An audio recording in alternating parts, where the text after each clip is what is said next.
Okay, today we are going to look at Lesson 8 for World Without Fish.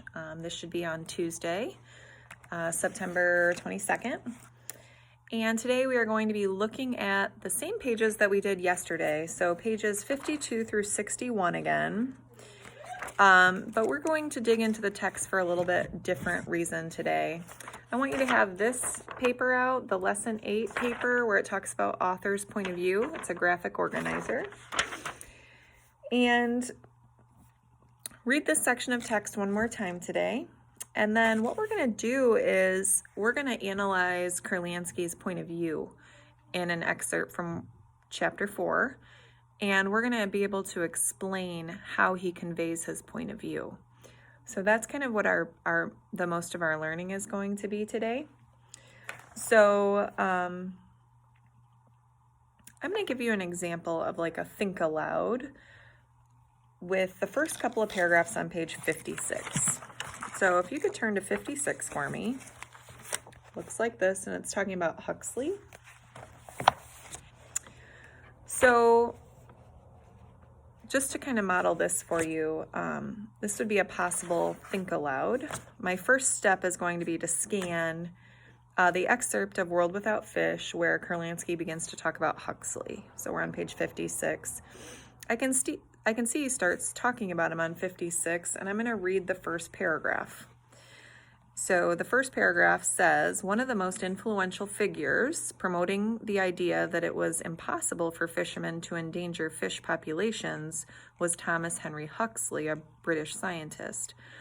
Huxley greatly contributed to understanding of the anatomy of animals. He was a staunch supporter of Darwin's theories and played an important role in the public acceptance of Darwin's theory of evolution.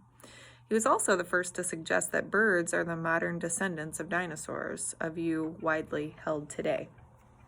So, straight away from that first paragraph, I know that Kurlansky thinks Huxley was influential and played an important role in helping people to accept Darwin's ideas.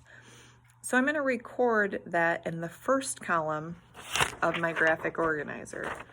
So what is Kurlansky's point of view of Thomas Henry Huxley's ideas and actions? Right? That's where I'm going to record that. In the middle column, I need to support my claim about his point of view with evidence from the text or quotes. Okay? So that's what goes in the middle column. And then in the final column asks how Mark Kurlansky conveyed his point of view. The first direction asked me to highlight text clues. The words influential and important role are parts of the paragraph that showed me his point of view. So I'm going to use a highlighter and highlight those.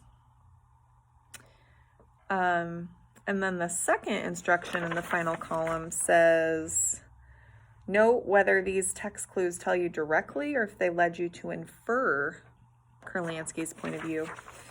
So I guess what does it mean to infer, right? What does that mean? You can use some of your ways to figure out unfamiliar words, but to infer something is to make a claim, okay? So you are going to go through, that was kind of a model for me. What is Kurlansky's point of view on Huxley's ideas and actions? How do you know? Quoting evidence. And then how does Kurlansky convey his point of view?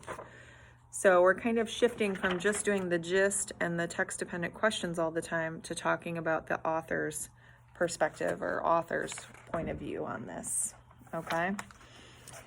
So spend some time really digging into your text, pages 52 to 61, and really try to figure out the point of view. Okay? See you tomorrow.